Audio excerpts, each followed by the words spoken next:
What is some poor people food that you will eat no matter how wealthy you get? Peanut butter and jelly.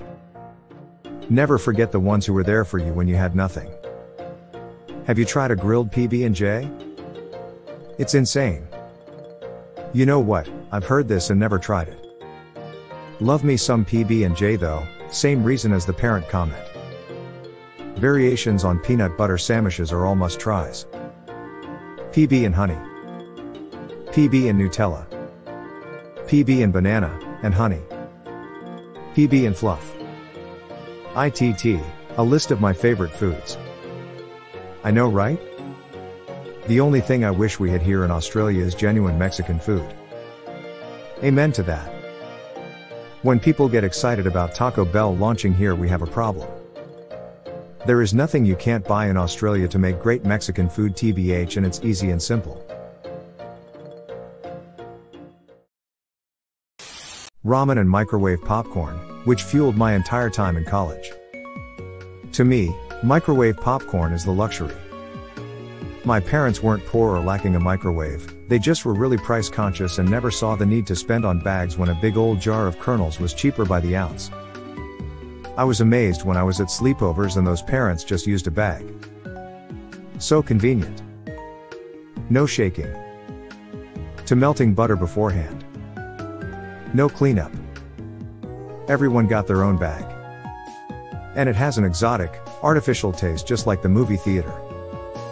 I prefer the pan made now, more flavor control, and the bags are irreparably salty, but man, nuker corn seemed like it was just so cool. There are reusable popcorn bowls for the microwave. The best of both worlds. We have one of these, made of silicone and smushes flat for storage. Also surprisingly great for steaming frozen veggies. Rice with fried egg and soy sauce. Rice with pretty much anything and soy sauce. Rice with just soy sauce. This was literally the only thing I ate as a kid. My parents would tell me I refused to eat anything else even at restaurants unless it was rice with soy sauce. 11/10 with rice. My life before blood sugar became an issue. Any and every variation of potatoes. I'm like Bubba from Forrest Gump with them shits. When I was a kid, my mom always used to put potato in her curries.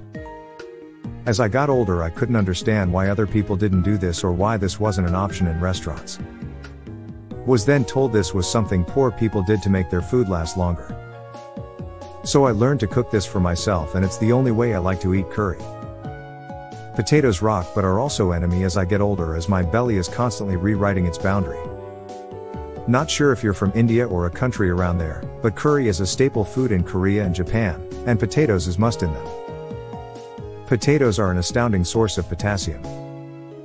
Sweet potatoes are almost as good by the same metric. Way better than bananas. Jesus. 90% of what I eat is poor people food. Lol. My favorite would have to be beans and wieners. Beans and weens. My family calls it beanie weenies. Beanie weenie is also a brand name. Right? Till my diet is poor people food. Oh well. Pinkies up. Pass the ramen. Frozen pizza. I love pizza, fancy pizza, good pizza, mediocre pizza. But something about controlling how your own frozen pizza comes out and devouring it will always be satisfying. I actually like the super cheap Totino's pizza. I don't know what it is about it, but I've never regretted eating a Torino's party pizza. Love me some Totino's. With they were still round. I buy those bad boys by the box at Walmart. Had one for dinner tonight. They are so cheap but always seem to just hit the spot when you're hungry and don't want to get together a meal. Cinnamon toast. Not the cereal. I came here for this. Warm toast, a little butter, and a cinnamon sugar blend. Preferably cut into strips and made into a little log cabin. Lamau, my mom always kept the cinnamon sugar blend in an old olive container with slices on the lid. One day my mom was at work and my dad made me toast and he put butter and cinnamon on it. No sugar though. I got upset and said, no Spanish olives? He was so confused. It took me a while to explain it to him, and he was laughing his butt off the whole time. We used an old, washed, spice container to store ours in, usually something like oregano or garlic. Caused a lot of interesting dishes when my mom cooked. Dad was the family chef usually. Pierogi. Edit. Wow, first award and because of my beloved pierogi, thanks a lot. I am Polish, so for me it is a taste of my childhood. It is a simple dish to learn how to do it, but difficult to master. My way is always with sour cream and with shitload of squirky. Google this. I am a groupie of pierogi to a degree where I once ate 45 on a Christmas Eve and literally passed out. I literally make about 1,000 pierogi a month. We have a little cottage industry going on, and I'm always down for pierogi for a quick dinner. Pierogi with sour cream and onions fried with thyme. Edit. Try frying onions with thyme and season with S&P. Try adding a couple of pinches of nutmeg to your mashed potatoes, regardless of them being used as filling for pierogi or as a side in a meal. Trust me on this. Recipe? Unless you're in Tucson, then address? Costco hot dogs and pizza. If you raise the price of the fucking hot dog, I will kill you. Figure it out. Costco founder Jim Sinegal to CEO Craig Jelinek. Came here to mention this. It's real, and I believe resulted in them, like, opening their own fucking massive hot dog weenie processing facility or something. They do something like that for their rotisserie chickens I think they still lose money on them. Just stuff to get you through the doors. Empanadas. Uh-oh. You are going to upset the hipsters that now realize they have been getting scammed paying over $5 for an empanada. Honestly, I'm really proud of all of those Latino money makers out there hustling those $5 authentic empanadas to hipsters. More power to them. I'm just scared those prices will get to my tamale lady. It's $1 for the empanada, $4 for my experience in making empanadas. Fried egg sandwich. When you're rich, double up on the eggs and add some cheddar. This was my answer, lol. If you want to really splurge, add some bacon to it.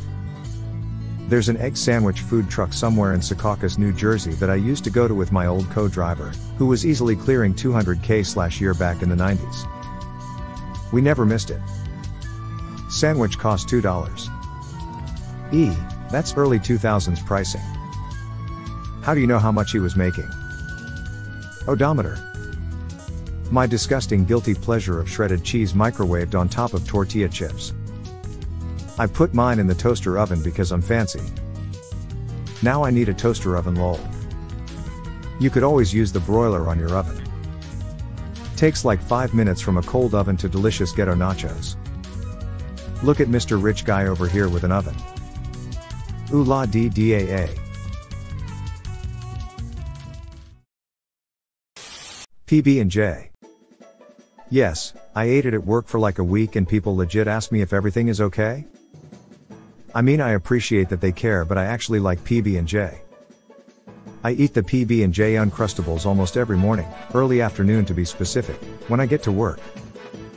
One of my colleagues started teasing me about it, both the fact that I eat PB&J and that I'm so lazy I buy the pre-made ones, but I'd scoff. Those things are amazing deep fried. You just opened me up to a culinary world I wasn't aware I was missing out on. Maruchan ramen. I love Moroccan ramen so much, and ramen in general. I could be a millionaire, but I would still have a pantry stocked with ramen. I have bad insomnia, and when I was younger and would wake up at night, my dad would make me chicken or beef Maruchan ramen. I still remember sitting in our dark dining room while my dad got the ramen from the top shelf.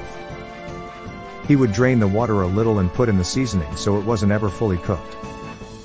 I rarely see my dad anymore, so when I have a bad day, I eat ramen. The same way he made it. I was 4 then, and that's the only way I'll make it now. You should call him and thank him for the late night ramen. Yes, please.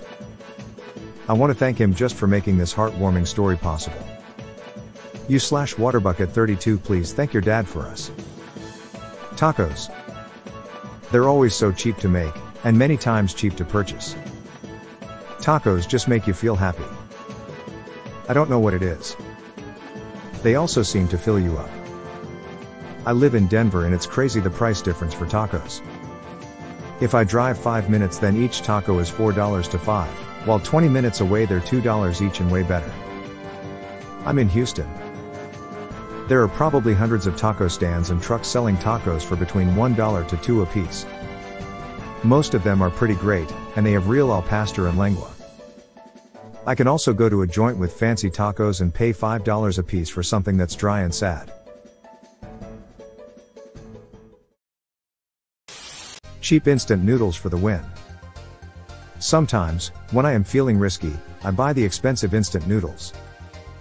Shin Black is the filet mignon of ramen. Edit, oh god I didn't say mignon. I'm leaving it. Is the black really that much better than the red shin? I love the red shin but I've never splurged to get the black because it's like double the price.